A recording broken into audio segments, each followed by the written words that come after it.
Sepanjang malam itu, Datuk tidak tidur. Dia duduk termenung di anjung rumah hingga matahari pagi terbit di kaki langit. Cuma ada satu saja yang Datuk rasa agak ganjil. Setelah menemui manusia berkepala anjing, dia tidak mendengar suara perempuan menjerit atau menerima pengaduan dari anak buahnya sama ada mereka bertemu atau memburu manusia berkepala anjing. Agaknya, dia sudah lari dari sini, beritahu Datuk pada Nenek ketika sarapan pagi. Nenek tidak menjawab. Dia cuma merenung muka saya dengan wajah yang sangsi. Lari atau menyiapkan diri, terungkap dari mulut Nenek. Datuk tersenyum. Saya terus menghirup air kopi. Biasanya perkara yang jahat tidak lama berkuasa. Suara Datuk lembut. Maksud awak, yang jahat tidak diperkenankan oleh Tuhan, sahut Datuk dan terus bangun. Datuk menyuruh saya pergi ke pair besar untuk melihat anak-anak getah yang baru ditanam semula. Dia juga menyuruh saya menebang pokok-pokok pisang di celah anak-anak getah. Tebang yang mana kau agak boleh merosakkan anak getah kita, pesan Datuk. Saya mengangguk. Ke pair besarlah saya pagi itu dengan basikal tua membawa sebilah parang. Lebih kurang pukul 3 petang saya kembali ke rumah. Terkejut juga saya bila melihat ada beberapa orang duduk di anjung rumah berbincang dengan Datuk. Saya kira mereka membincangkan peraturan berjaga malam. Saya terus ke sungai untuk mandi. Lepas itu makan dan membaca surat khabar Jawi. Memang Datuk tidak pernah tinggal membeli akhbar sejak dari zaman muda lagi. Tanpa diduga Datuk memanggil saya. Cepat-cepat saya campakkan surat akhbar dan meluru padanya. Ada apa Tok? Malam ini, kau turut sama berjaga. Suara saya mati di situ. Kawan-kawan Datuk mengetawakan saya. Kau takut? Tanya Datuk sesudah suara ketawa kawan-kawannya mati. Semua biji mata kawan-kawan Datuk tertumpu ke muka saya. Tidak, jawab saya tegas. Kawan-kawan Datuk berpandangan sama sendiri. Saya ditugaskan berjaga dekat surau hingga ke rumah Haji Syafiq. Kawan saya yang disyurkan oleh Datuk ialah bidin yang agak 3 suku sedikit perangainya. Sementara menanti malam tiba, saya berpeluang menyoal Datuk tentang kehilangan Imam Hamid. Tidak banyak yang mahu diceritakan oleh Datuk tentang Imam Hamid. Datuk cuma mengatakan Imam Hamid meninggalkan kampung kerana urusan peribadi. Menurut Datuk, manusia berkepala anjing ini memang sudah lama wujudnya, tapi dapat diatasi oleh orang yang cukup handal dalam ilmu kebatinan. Tapi orang yang macam tu dah ada lagi, keluh Datuk. Di mukanya terbayang rasa kecewa dan kesal yang amat sangat. Dia bimbang kalau manusia kepala anjing itu tidak dapat dihancurkan. Bukan satu perkara yang mustahil ada gadis yang menjadi korbannya. Macam mana orang tu boleh jadi begitu Tok? Soal saya. Datuk renung muka saya tepat-tepat. Dia menggaru pangkal dagunya 2-3 kali. Matanya merenung kosong ke depan. Kadang berpunca dari keturunan, ujar Datuk. Caranya, boleh jadi masa dulu ada Datuk neneknya mengamalkan ilmu itu untuk mempertahankan diri, bukan untuk tujuan jahat. Maklumlah orang zaman dulu banyak mengembara dalam hutan terpaksa banyak menggunakan berbagai ilmu. Datuk berhenti bercakap. Dia telan air liur 2-3 kali. Matanya masih juga merenung ke depan. Biasanya yang datang dari keturunan tu, jadi bila dia terdesak dan tak sedarkan diri, umpamanya dipukul oleh orang dengan tidak tentu fasal baru dia jadi, jenis ni tidak berbahaya, boleh dibuang dengan ancap dan rakit ke dalam 7 kuala sungai. Dan orang itu akan sempurna terus. Saya mendengar cakap Datuk dengan penuh teliti. Di kampung kita ni macam mana Tok? Soal saya. Orang ini menuntut, tapi silap bawa. Fasal tu dia mengganas, silap macam mana Tok? Tujuan dia menuntut untuk diri sendiri, tapi masa dia menuntut tu, boleh jadi dia menjalani pertapaan. Masa itu dia dipengaruhi syaitan untuk membawa kerja yang tidak baik. Jadi, mendengar cakap saya itu, Datuk jadi tergamam. Bila rasa tergamamnya hilang, dia tersenyum dan terus menepuk bahu saya 2-3 kali. Dia terus jadi syaitan, tambah Datuk. Kerana itulah bila mahu menuntut ilmu keduniaan, terlebih dahulu mengisi dada dengan ilmu agama, dapat membezakan mana yang diranakan oleh agama dan yang mana pula ditegahnya. Tak boleh main ikut-ikut silap-silap gaya kita terkeluar dari ajaran agama. Keluar macam mana Tok? Takbur dan menafikan kebesaran dan kekuasaan Tuhan, sedangkan sesuatu yang berlaku adalah atas kehendaknya. Kita boleh jadi murtad. Datuk segera bangun. Memang kalau dia masih ada depan saya, banyak lagi pertanyaan yang mahu saya tanyakan. Datuk tahu perangai saya. Dia memilih jalan mudah dengan meninggalkan saya. Tepat pukul 10 malam, saya dan Bidin 3 suku muda mandi dari satu kawasan ke satu kawasan. Kemudian menuju ke kawasan rumah Haji Syafiq dengan membawa sebatang kayu panjangnya kira-kira 4 kaki. Saya tidak suka dengan perangai Bidin 3 suku yang suka bercakap besar. Sesekali dia bersilat tidak tentu fasal. Tidak boleh terdengar kata melompat. Dia buka silat. Kalau dekat dengannya bertabur darah kepala kena kayu di tangannya. Memang saya tahu, Bidin 3 suku baru 2 bulan belajar silat cekak. Kau jalan seorang dulu, Din. Aku nak rehat di tangga surau, kata saya sambil duduk di anak tangga bongsu. Ketika itu sudah pukul 11 lebih, bulan mula mengambang. Suara salakan anjing mula kedengaran sayup-sayup. Okey, kalau aku jumpa, aku lipat 4. Jangan begitu, tak baik. Saya terdiam. Bidin 3 suku terus meronda. 2 minit kemudian Bidin 3 suku datang pada saya. Kenapa? Tanya saya sambil melihat muka Bidin 3 suku yang pucat lesi. Dia tidak bersuara, jari kelingkingnya menunjukkan ke arah pangkal pokok mempelam. Dada saya berdebar. Saya beranikan diri pergi ke pangkal pokok mempelam. Sebaik saja saya sampai ke pangkal pokok tersebut, saya terserempak dengan seekor kucing hitam belang putih menangkap tikus. Saya segera mendapatkan Bidin 3 suku kembali. Tak ada apa pun di situ, kata saya. Di situ, aku jumpa dia. Biarlah aku balik dulu. Perut aku sakit, kata Bidin 3 suku terputus-putus. Saya membenarkan dia pulang. Tahulah saya kenapa Bidin 3 suku jadi begitu. Saya terus berjaga tanpa Bidin 3 suku. Berjaga tanpa kawan bukanlah satu perkara yang menyeronokkan. 2-3 kali saya membuat keputusan untuk pulang, tapi kerana memikirkan keselamatan orang ramai saya terpaksa juga berjaga.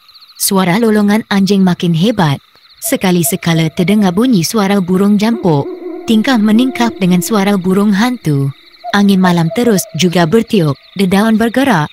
Saya keraskan semangat dan terus meronda. Kalau ada apa-apa yang meragukan hati, saya akan terus memukul beduk memberitahu kawan-kawan lain. Saya terus berjalan di bawah sinaran bulan yang agak kabur itu. Waktu saya sampai ke pangkal pokok mempelam bagi kali yang ketiga, saya lihat kucing hitam berbelang putih masih lagi bermain dengan tikus yang ditangkapnya. Saya berdiri di situ. Tiba-tiba bahu saya ditepuk dari belakang. Darah saya tersirap. Badan saya menggeletar. Tidak berani saya menoleh ke belakang. Saya benar-benar jadi kelam kabut. Saya mula mahu menjerit, tapi sepasang tangan mencekuk mulut saya dengan keras. Saya berhempas pulas berusaha melepaskan diri. Saya terasa mulut saya tidak dicekuk lagi. Segera saya menoleh ke belakang. Pak Imam. Ya, jangan bising, Imam Hamid memberi amaran. Dia berkain pelikat, berbaju Melayu putih dan bersongkok putih. Matanya merah merenung ke muka saya. Kemana Pak Imam menghilang? Itu bukan urusan kau, Pak Imam yang jadi. Belum sempat saya menghabiskan perkataan, Imam Hamid menarik tangan saya ke bawah pokok mempelam. Dia suruh saya duduk dan dia berdiri gagah di depan saya tidak memalingkan pandangan ke mana-mana.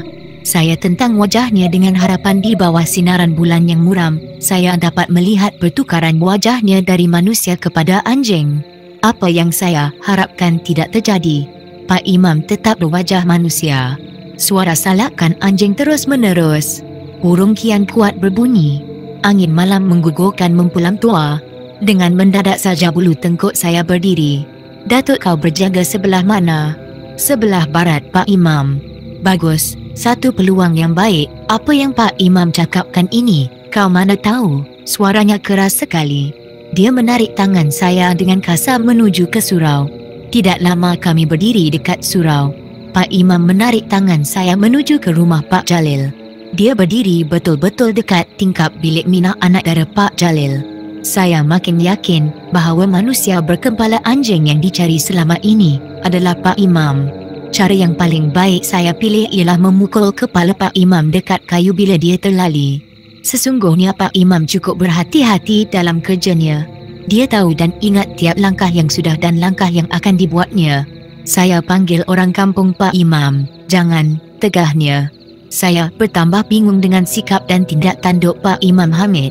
Mari berlindung. Pak Imam Hamid menolak badan saya hingga jatuh atas tanah.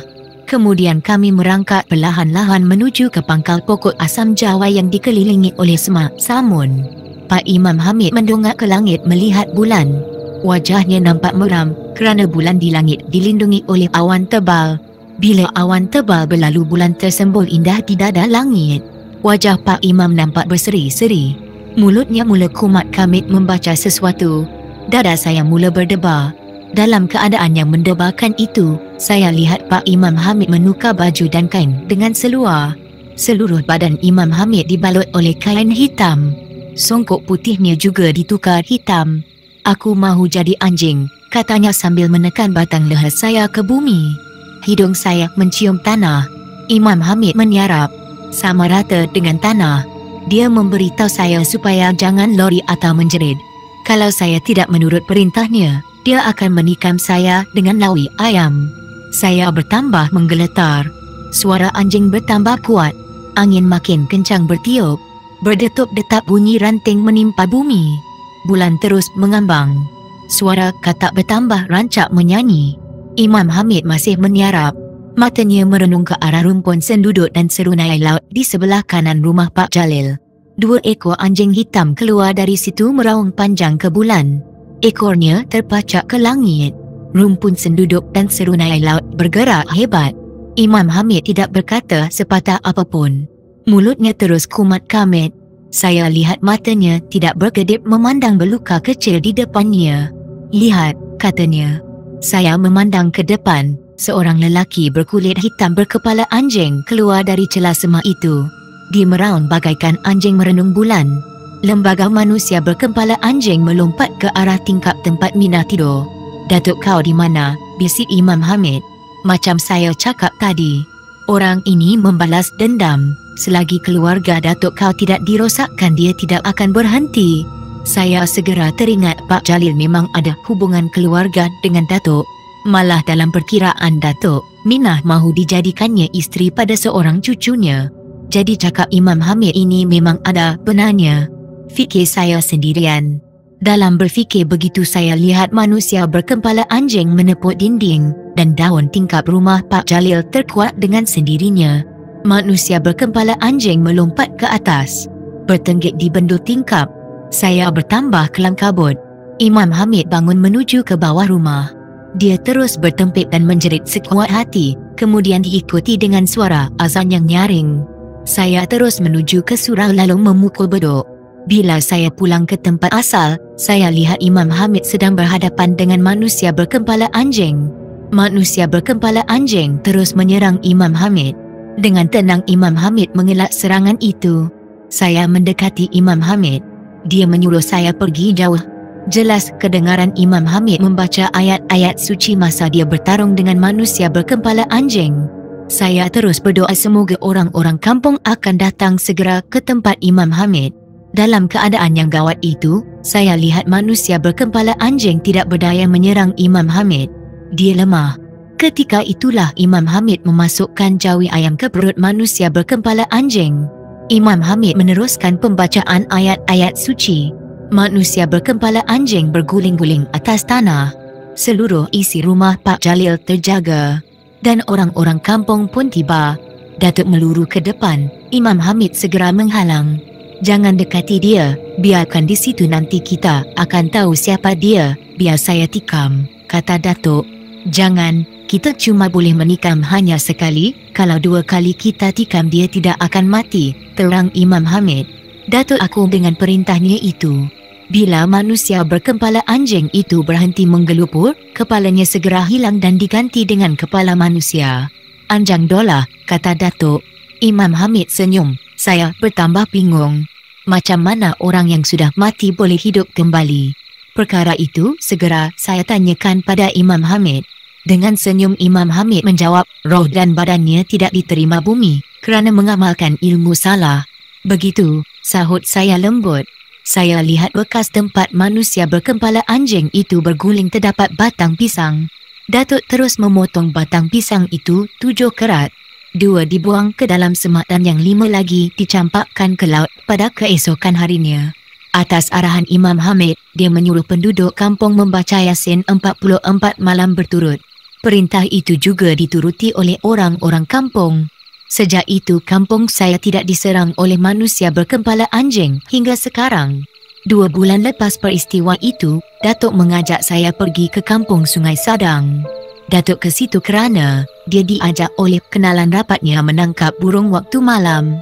Saya membantah rancangannya, tapi Datuk yang terkenal dengan keras kepala itu tidak peduli dengan bantahan saya.